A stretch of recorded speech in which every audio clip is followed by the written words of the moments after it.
Olá, galera! Agora a gente vai dar continuidade na parte de funções orgânicas, tá? E a primeira delas vai ser álcool, que possui um OH, que é chamado de hidroxila, ligado a um carbono sp3.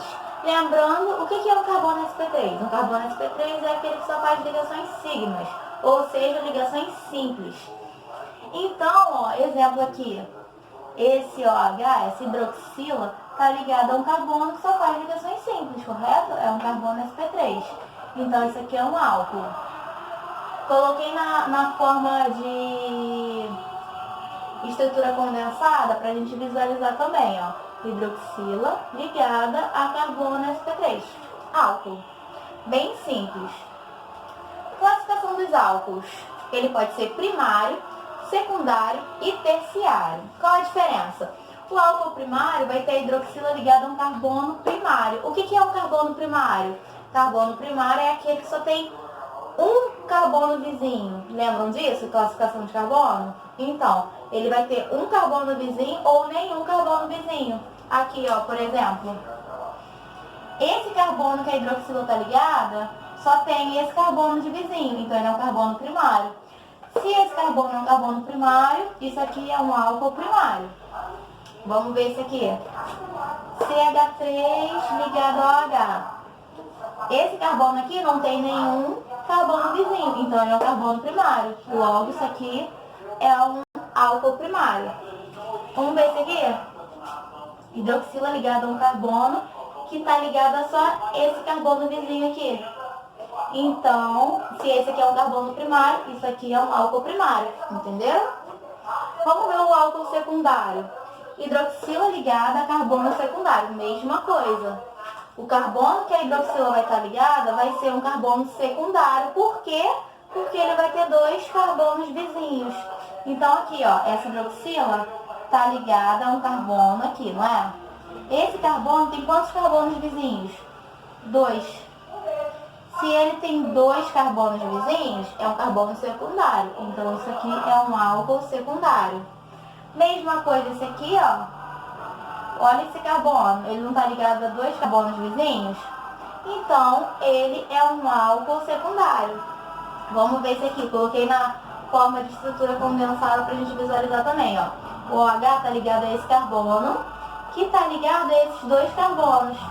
Então, esse carbono é secundário. Logo, esse álcool é secundário, entendeu? Vamos ver o álcool terciário. Mesma coisa, hidroxila ligada a carbono terciário. O que é o carbono terciário? Um carbono que tem 3 carbonos vizinhos. Então, vamos ver esse aqui, ó. Essa hidroxila está ligada a esse carbono. Olha esse carbono aqui, ele está ligado a quantos carbonos? 1, 2, 3, ó. 1, 2, 3. Se esse carbono é terciário, o álcool é terciário. Mesma coisa aqui. Ó, esse carbono está ligado a 3 carbonos. Então, ele é um carbono terciário. Logo, esse álcool é um álcool terciário. Mesma coisa aqui, ó. Essa hidroxila está ligada a esse carbono, que está ligado a esse carbono e esse carbono. Então, esse aqui é um álcool terciário. Entendendo? Vamos entrar agora em nomenclatura?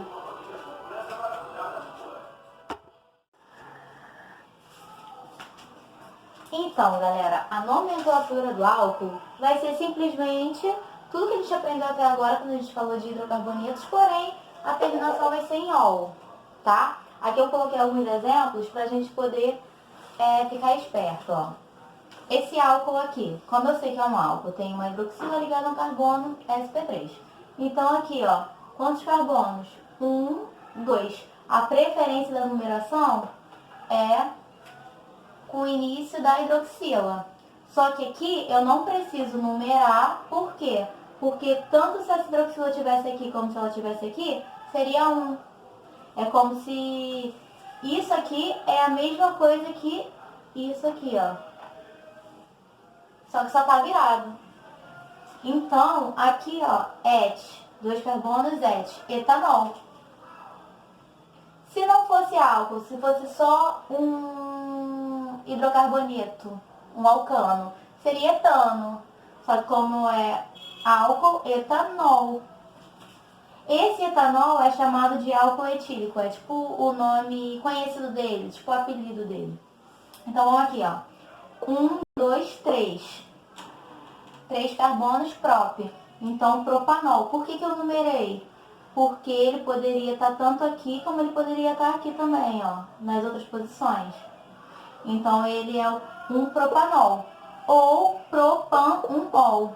Vocês vão ver mais pra frente que a gente vai ter que começar a usar assim, porque a gente vai ter diferentes numerações dentro do nome. Mas aqui, ó, eu explico melhor isso pra vocês. Então vamos lá para o terceiro exemplo. Aqui, esse composto aqui, ele não é linear, ele tem uma ramificação aqui, não é? Então, eu tenho que numerar a partir de onde está o grupo funcional.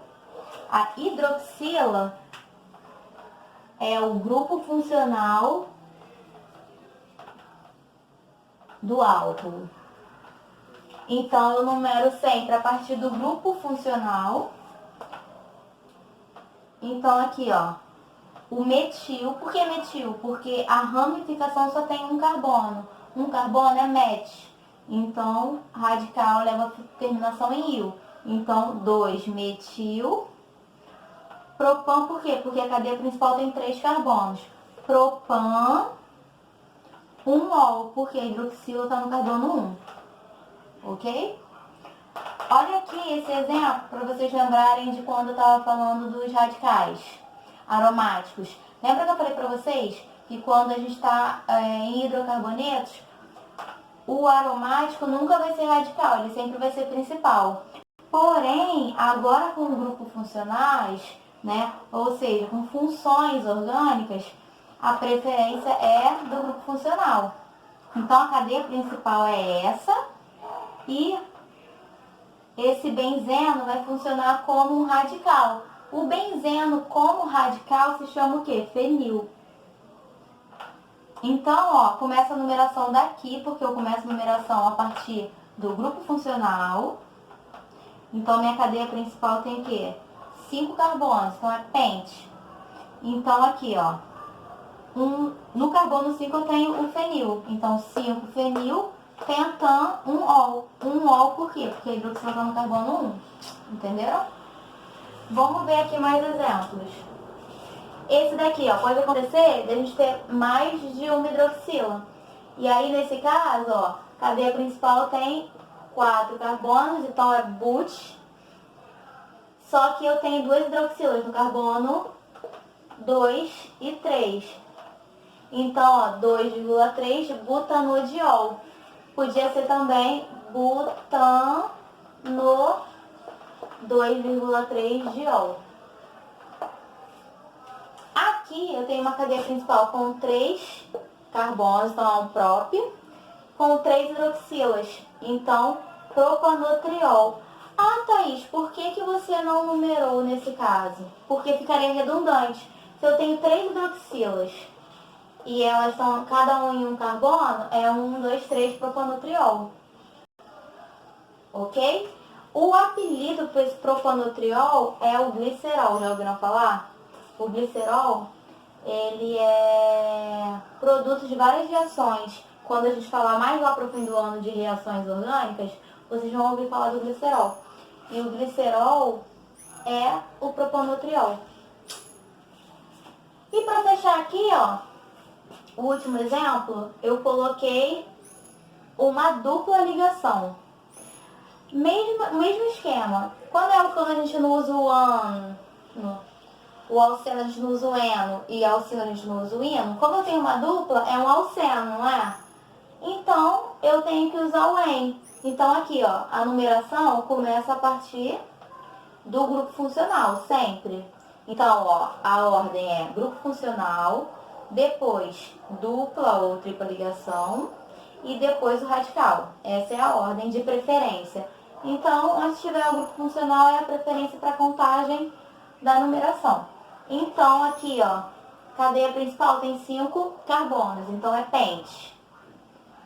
Só que no carbono 3 eu tenho uma ligação dupla. Então, pente 3-en, para indicar a dupla. Lembra, é um alceno. e 2-ol, para indicar a hidroxila. Parece difícil, mas não é tão difícil. Para quem estiver vendo isso pela primeira vez, vai achar um pouquinho complicado, mas não é. Porque vai ser sempre a mesma coisa. O que vai mudar vai ser o grupo funcional e a função orgânica. Mas assim, a regra para fazer a nomenclatura vai ser sempre a mesma. Então aqui, ó, por isso que eu falei para vocês, desde o início lá, que a gente ia começar a numerar aqui no meio para poder ficar mais organizado. Numero a dupla, numero o grupo funcional. Se eu colocasse aqui fora, ia ficar meio confuso de quem é quem, entendeu? Então assim fica indicado exatamente dupla e grupo funcional. Então, por que isso é importante? Porque o nome desses compostos orgânicos são a identidade deles. Ou seja, se eu não falasse para vocês da estrutura, desse só o nome, vocês iam conseguir reproduzir a estrutura. Porque vocês iam ver que era um carbono com uma cadeia principal com 5 carbonos, que no carbono 3 ia ter uma dupla e no carbono 2 ia ter uma hidroxila. Então vocês iam conseguir montar isso. Entendeu? Então vocês são capazes de dar o nome da estrutura e também desenhar a estrutura a partir do nome. Ok? Na aula que vem a gente vai falar de fenóis e vamos dar continuidade. Fenóis, enóis e na grande gama de grupos funcionais e funções orgânicas que a gente tem por aí, tá bom?